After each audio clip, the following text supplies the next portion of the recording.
আমার মা যখন আমি যখন বললাম 1982 সালের 16 মে রোজ সোমবার সকাল 6টার সময় বাড়িতে ঢুকে আমি বলছি মা আমি ইন্ডিয়া চলে গেল, তখন আমার মার হাতে আটা লেগেছিল। কেন আমার মা এত সকালে রুটি বানাচ্ছেন তা আমার মনে নেই, চুলাতে ভাত রেডি হয়ে আছে, তারপরেও কেন আটা হাতে আমি বুঝতে পারি না। আমার মা আমার পিছনে পিছনে হাঁটতে লাগলেন, বলতে লাগলেন ইন্ডিয়া যাস না, পুলিশে ধরে মারবে। আমার মা অনেক দীর্ঘ সময় ধরে অনেক পথ হেঁটে চলে আসলেন।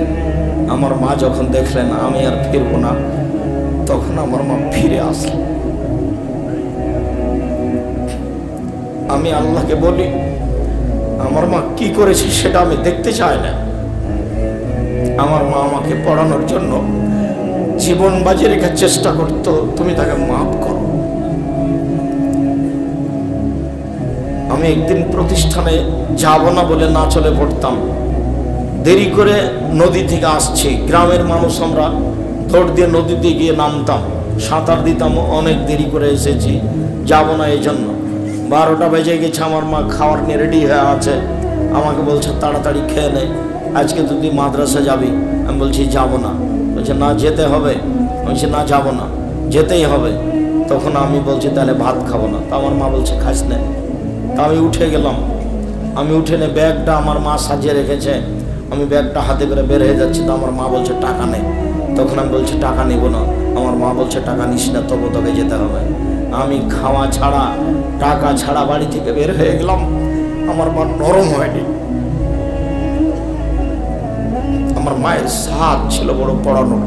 যে কোনো ছেলের যে কোনো ফকির ফাকরাকে দেখলে ভিক্ষে দিলে আমার মা বলতেন তুমি আমার ছেলেটার জন্য দোয়া করিও।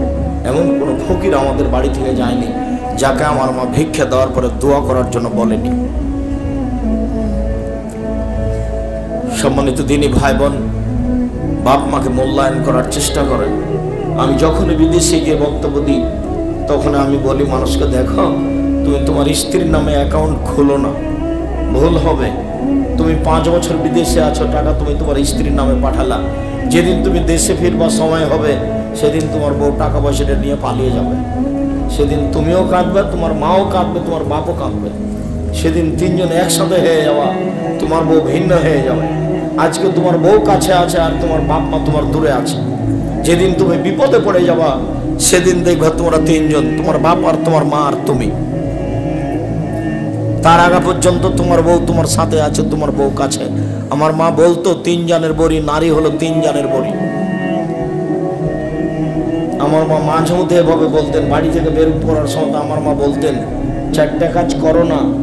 1 দোকানে বসিও না, 2 প্রাইভেট পড়ায়ও না, 3 কারোর সাথে বন্ধুতালি করো না, 4 দাওয়াত খায়ও না। প্রাইভেট পড়ায়ও না, দোকানে বসিও না, বন্ধুতালি করিও না, প্রাইভেট পড়ায়ও না। এই 4টা কথা বলে আমার মা বাড়ি থেকে বিদায় করতেন। সম্মানিত দিনী ভাই বোন, এই চারের মাঠ বড় কঠিন, কিয়ামতের মাঠ বড় কঠিন। কিয়ামতের মাঠের ব্যাপারে আল্লাহ বলছেন ইয়াউমা তারাউনাহা তাজহালু কুল্লু মুরজিয়াতিন আম্মা আরজাত। বিচারের মাঠে যে মহিলা বাচ্চাকে দুধ খাওয়াচ্ছে সেই মহিলা কখন তার দুধের বাচ্চা বুক থেকে বাচ্চা পড়ে যাব বুঝতে পারবে না। ওয়াতাজাউ কুল্লু হামলিন হামলাহা, যে মহিলার পেটে বাচ্চা আছে কখন বাচ্চা প্রসব হয়ে যাবে সে বুঝতে পারবে না। অতারা নাসা সোকারা, আপনি দেখবেন মানুষকে মনে হচ্ছে যেন মদ খেয়েছে, মাতাল হয়ে বিচার মাঠে ঘুরে বেড়াচ্ছে, আসলেও মাতাল হয়নি। ওয়ালাকিন আযাবাল্লাহি শাদীদ, বিচার মাঠের শাস্তি খুব কঠিন। এই জন্য মানুষকে দেখা হবে মানুষের বুদ্ধি টুদ্ধি নেই।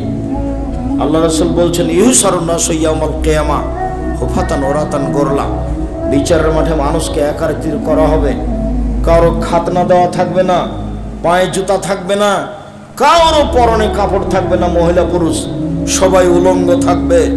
তখন আয়েশা রাদিয়াল্লাহু তাআলা আনহা বলছেন আল্লাহর নবী আর রিজালুন নিসাউ জামিআন বাযুম ইলা বাযিন, মহিলা পুরুষ একসাথে উলঙ্গ হয়ে থাকবে। আল্লাহর নবী একজন আরেকজনের দিকে দেখবে, এটা কেমন হয়ে গেল?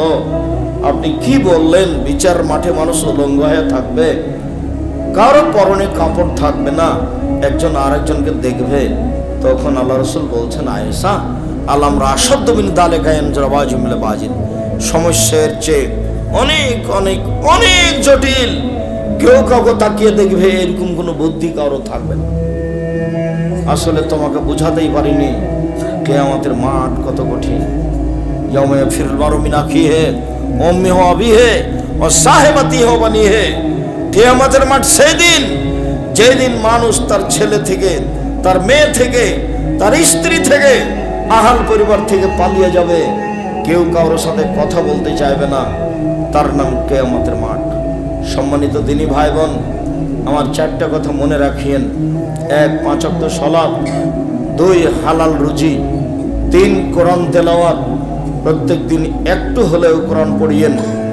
কিছুই যদি না পারেন তাহলে আমার একটা পরামর্শ থাকলো, সূরা ইখলাস 3 বার অন্তত নিজেকে বলে রাখেন যে আমি কোরআন মাজিদ পড়েছি।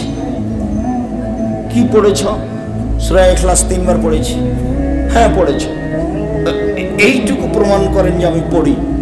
4, দুইজন যেখানে বসে আছে সেখানে বসবেন না। যার নাম আড্ডা পিটা, দোকানে হোক, মাঠে হোক, ঘাটে হোক, আড্ডা পিটা এই জিনিসটা খুবই বিপজ্জনক, খুবই বিপজ্জনক। অজান্তে এমন একটা পাপ করেছেন যেটা মানুষের গীবত, খেয়ালই করেননি। আমি আপনাকে কথার কথা বলে রেখেছি যে আপনি দুইজন দোকানের সামনে বসে আছে, ল্যাংটা মেন আসছে, আর আপনি ওখানে গেছেন, ওরা আর একজনের বদনাম করছে, তা আপনি দাঁড়িয়ে বলছেন চট করে, আসলে ঠিকই বলেছেন, ও আসলে খারাপ। এখন আপনি জান্নাতে যান দেখি, যদি পাপ ক্ষমা হয়ে যায়। ইসলাম ধর্ম মিথ্যা। জেনা মহাপাপ, মহাপাপ জেনা। বিবাহ করার পরে তার মা জেনা করলে তার বাঁচার পথ নেই। বেশি বয়সে জেনা করলে তার সাথে আল্লাহ কথাই বলবেন না। 3 শ্রেণীর মানুষের সাথে আল্লাহ কথাই বলবেন না। বিচারের মাঠে তার 1 শ্রেণীর মানুষ হচ্ছে বেশি বয়সে জেনা করে যে। 2, মিথ্যা কথায় দায়িত্ব পালন করে যে। হেড মাওলানা, headmaster, principal, vice chancellor, jail super, chairman, member, MP, মন্ত্রী, আপনার মসজিদের সভাপতি, সেক্রেটারি, স্কুলের সভাপতি, সেক্রেটারি, যারা মিথ্যা কথায় দায়িত্ব পালন করে, প্রতি বছর যদি হজ করে তবু আল্লাহ তার সাথে কথা বলবেন। অলমোস্টওয়েল পায়জামা, প্যান্ট, লুঙ্গি টাকনো নিচে যে রাখে তার সাথে আল্লাহ কথা বলবেন না। মহাপাপ। তারপরে যদি আল্লাহকে বলে, আল্লাহ আমার ভুল হয়েছে, আমি জেনা করেছি, আমাকে মাফ করো, আল্লাহ বলবেন আচ্ছা ঠিক আছে যাও, আমি ৭০ বছর বয়সে একদিনও সালাত আদায় করিনি, আমাকে মাফ করো। আচ্ছা করলাম, যাও। আমি কোটি কোটি টাকার সুদ খেয়েছি, আমার ভুল হয়েছে, আমি লেনদেন বন্ধ করলাম, আমাকে মাফ করো। আচ্ছা যাও, করলাম। আল্লাহ আমি যে সেদিন দোকানে দাঁড়িয়ে বলেছিলাম আসলেও খারাপ, এটা মাফ করো। আচ্ছা আমি কি জালেম যে আমি পাপ ক্ষমা করে দেবো? তুমি আর একজনের বদনাম করেছ, আমি ক্ষমা করবো? মানে আমি যদি ক্ষমা করে দিলে আমি আল্লাহ জালেম, আমি জুলুম করি না, আমি আল্লাহ জুলুম আমার উপরে হারাম করেছি।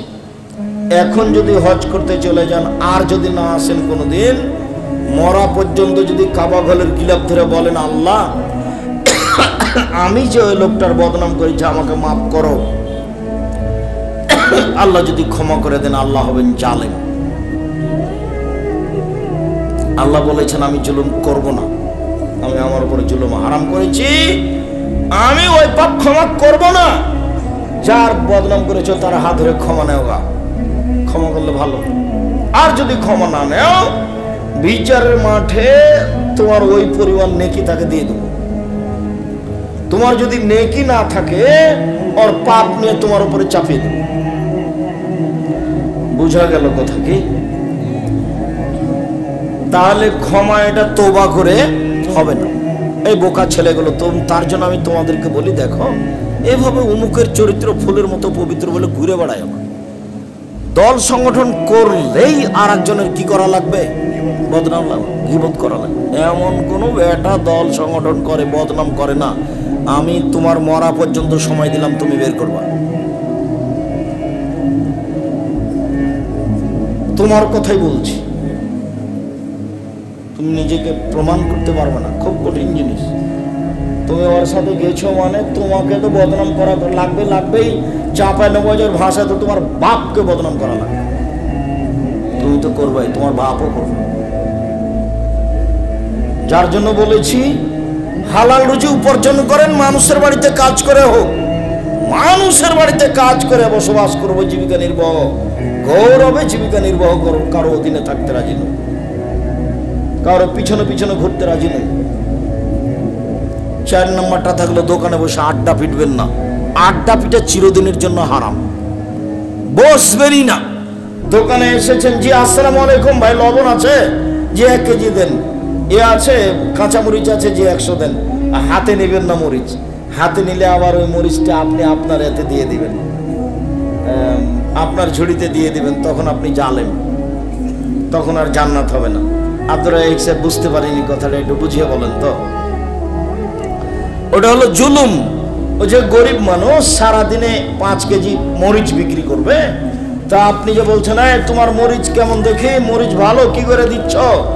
একটা হাতে নিয়েছে, আচ্ছা 100 দেব, দিয়ে ওই 100 দাঁড়ি পাল্লা হয়ে গেছে। হাতের মরিচটা আপনি কোথায় রাখবেন? যদি আপনি আপনার ব্যাগে রাখেন আপনি জালেম, যদি ওর ডালিতে রেখে দেন তাহলে আপনি এখন মোমেন। ছিঁড়া টাকাটা আগে দিবেন না ভালোটা আগে দিবেন? মানুষের মানবিক গতি ছিঁড়াটা আগে দিবে, একটু পরে ভালোটা দেওয়াই লাগে। তার মানে আপনি এখনো মুমিন হননি। আপনাকে আপনি আমার দিনী ভাই, আপনাকে আমি অনুরোধ করছি আজ থেকে ভালোটা দেওয়া শুরু করবেন। ছেড়েটা বাদ পড়লে আপনার কাছে বাদ পড়ুক।